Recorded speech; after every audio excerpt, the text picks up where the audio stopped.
are joining us for day 3 of our mini-series Simon Says, where I have been joined all this week by my special guest, Simon Shinerock, the chairman of the Choices Estate Agency Group. And Simon and I picked 5 trending topics from Property Tribes that we wanted to discuss. And Simon has been in estate agency for over 30 years, so it's really interesting to hear his insights on these topics.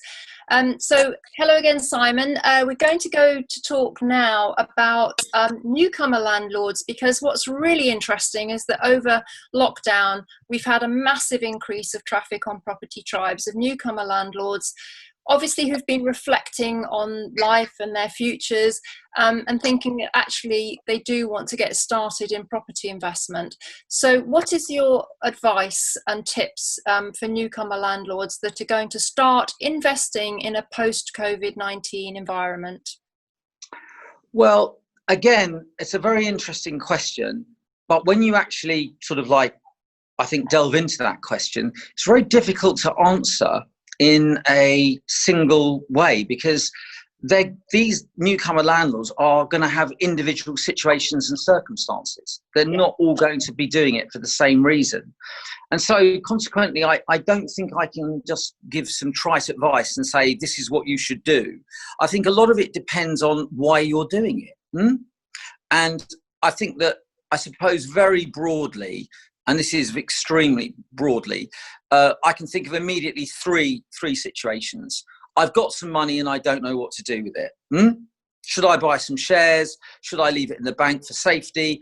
Or do I buy some property? And then if I buy some property, do I get some finance or don't I get some finance? Then you've got the individual who's looking at their retirement, and they're thinking about maybe downsizing their existing family home, maybe taking the money out, that they're going to get when they sell, and possibly trying to invest that to get an income, because they just don't have a pension that's going to otherwise support them. And then maybe you've got the person who's doing quite well for themselves in their job. They could be a tenant right now, or they could be in a situation where they're single, they don't need a bigger house, they don't need somewhere for the family, and they've got spare money, and they're thinking, where shall I put this spare money? Shall I put it in my pension? Shall I put it in some savings? Shall I put it in stocks and shares? What shall I do with the money? And I think that's the key to it, isn't it? Because you have to look at, if you're a newcomer landlord, what else can you do with the money? What else can you do? And I think, so to get a good return on your money at the moment isn't that easy. I think that we've seen that stocks and shares are a very difficult game, and they've remained a difficult game. I think that investing money or saving money for just an interest rate return is just it looks bad on paper at the moment. You could argue that, I want to be realistic about it. I mean, in the old days, there was hyperinflation, and your money, you might have got 8% on your money, but at least, but unfortunately, inflation was 15%. So in fact, your money was going down in value every year. Whereas at least if you leave it in the bank now, it's still worth something at the end of the day. They are talking about negative interest rates, so that'll be quite interesting.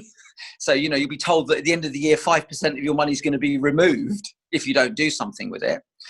I think that if it were me now, I wouldn't buy right this second. And the reason I wouldn't buy right this second is because I think there's a bit of a relief boom going on at the moment.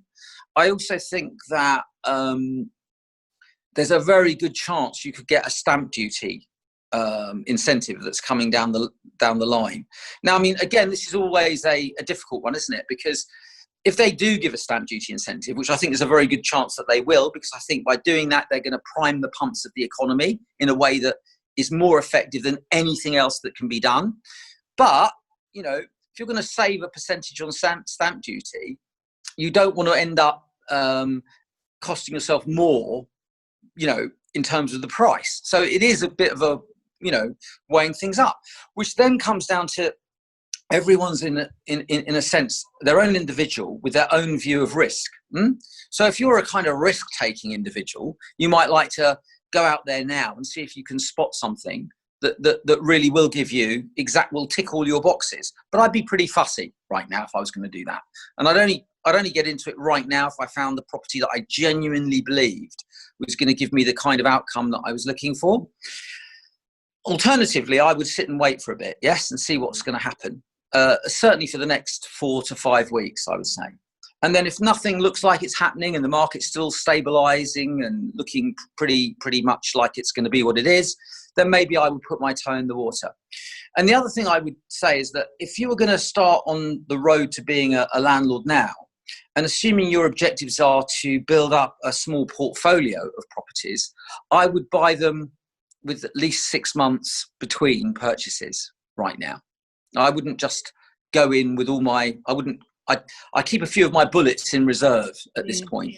And the reason for that is it's a bit like pound cost averaging, really.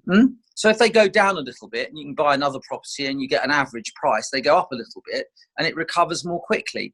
But I think it's also important to say that when you're buying a property to rent it and as an investment, the value of it on paper might make you feel worse. It might make you feel better, but it won't actually affect your bank account that much. And so the other final thing that you've got to consider is what interest rate, what mortgage deal can you get right now?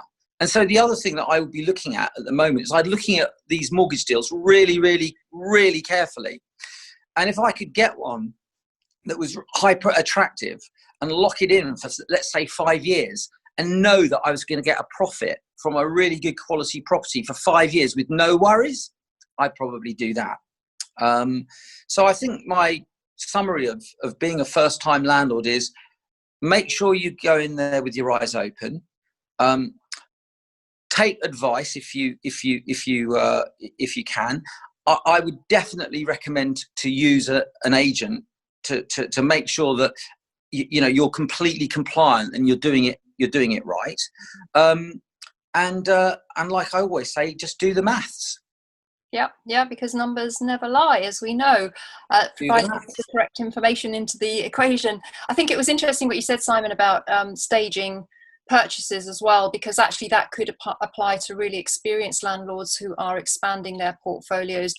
I like the way you suggested to stage them over 6 month intervals. Then you wouldn't actually be too much affected if there were any quite sharp market changes or corrections. But it's funny, Simon, we do get a lot of newcomers onto Property Tribes at the moment, and I still find myself giving them the same advice that I gave before COVID, and that was, first of all, find the tenant demand, and that has to be a lot more research now, because as we've indicated in our previous videos, a number of industries have been very, very severely affected, and there will be sub-industries that are affected by them as well, which are going to have like a domino effect through various sectors. And I think tenant demand is absolutely important. This is where an agent is so valuable, because they know their patch so much. But I say start off with your humble 2-bed terrace in a good area with good transport links and close to a good school, and work with a good agent, and you won't go too far wrong. But I do fear when newcomer landlords come onto Property Tribes and said, oh, I want to get into HMOs, and they've got no property or tenant managed experience at all. I think that risk is massively amplified. Well, actually, it's interesting you should say that, if we've got a minute, because I've always been against, I'm sorry to say it, but property education. And the reason I'm against it is because so often the people providing that education are encouraging people down what I would consider very risky routes. And for me, the numbers don't add up and the risk isn't worth it. It may work for some people. I'm not saying it doesn't. I'm not saying that lease options and all the other things that go out around there and doing JVs and all this. But when you're talking to people who've never done it before, I don't think it's appropriate. And actually, I couldn't agree with you more that the advice I would have given someone 10 years ago is in fact, or 20 years ago, is in fact the same advice I would give them today, really. All I would say is that be more aware, be more concerned, and just be aware that there's a bit more risk now than there was. But actually, in reality, it's like saying, well, in the sort of post horse and car era, what do you think the wheel will look like with cars? I go, well, exactly the same as the wheel looked like with the horse and cart. Nothing's going to change as far as that's concerned. The basics don't change. The means by which we accomplish our objectives may have to adapt, yeah, but ultimately the basics will not change. So I 100% agree with that.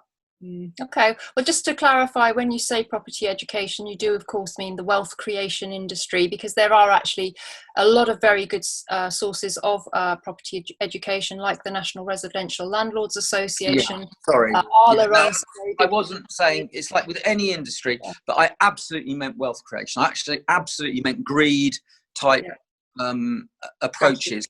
I think genuine education, genuine research, genuinely finding out. Yeah.